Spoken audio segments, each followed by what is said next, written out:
So what's up guys? So welcome back po sa aking YouTube channel. Kung bago ka pa lang sa aking YouTube channel, ang channel na ito ay nagtuturo ng online tutorials, review investment platforms, at kung gusto mong kumita gamit ang earning site, kung interesado ka sa ganitong content, huwag mong kalimutan magpindot ng subscribe button at hit the notification bell para ma-notify ka sa susunod nating videos.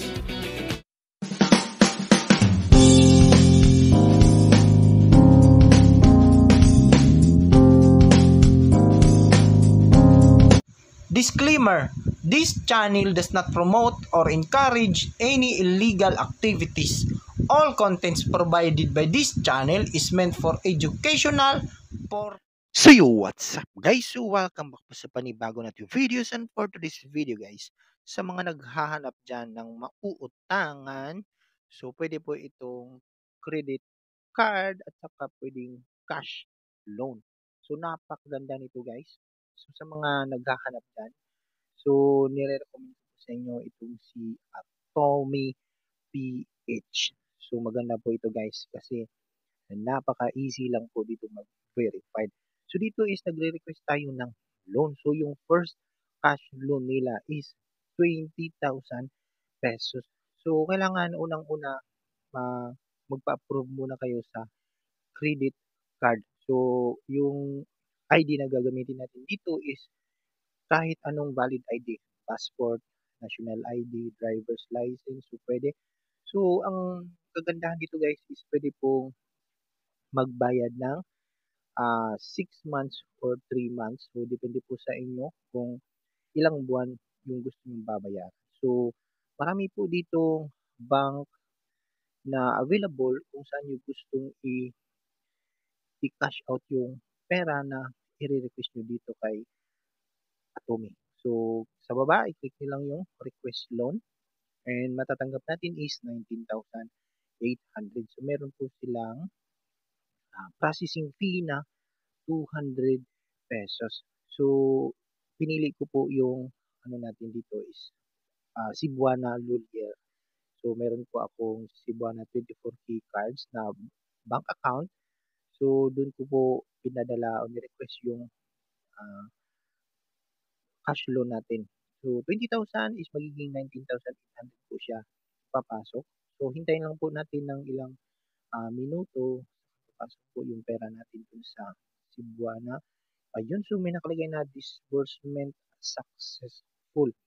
So, pinili ko po na payment is every 3 months. So, yun po, nakapasok na po sa ating Cebuana card and napasok is 19,800 pesos. So, gusto nating i-cash out through GCash. So, pwede din po. So, papuntang Cebuana, lalagay natin doon sa GCash natin.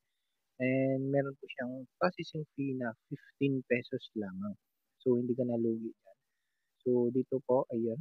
So, meron na po tayong 19,785 po yung natanggap natin. So, sa mga gustong umutang dyan, mag-loan, so pwedeng credit at saka cash loan dito. So, bago ang lahat guys, so kailangan mag-register muna kayo gamit ang ating referral link. So, ibibigay ko to sa description natin. So, pipindutin nyo lang po yung referral link natin guys para makapag-register kayo dito kay Atomy PH.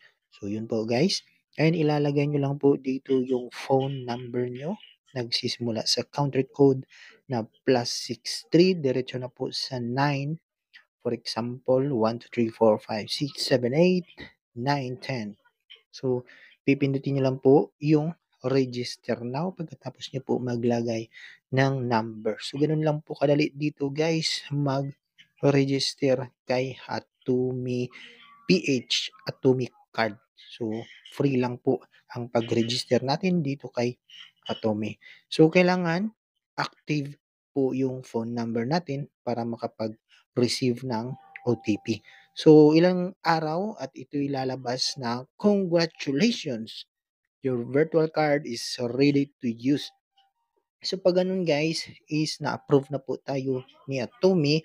So, yung first minimum natin na pag-available sa spending limit na Atumi credit card ay 2,000 pesos. So, depende po yan guys sa ibibigay ni Atome. So, sa isang account ko is nagsisimula ako sa 5,000 at ngayon ay umabot na po sa 12,000. So, depende po yan guys na ibibigay ni Atome sa iyo. So, dito sa isang account na ginagamitan ko is 2,000 lang. And after that, pag nagamit nyo na yung at na-activate nyo na yung card, pwede kayong diretso sa Tumi Cash. So, cash loan po ito guys. So, ito yung tutorial natin kanina kung paano natin i-withdraw. So, kapag pindutin natin yung active now, so hindi pa po siya pwede kasi kaka-approve pa lang po natin ang ating Tumi credit card natin. At hindi pa rin natin na-activate yung card kasi preparing pa at hindi pa po na-delivered sa bahay.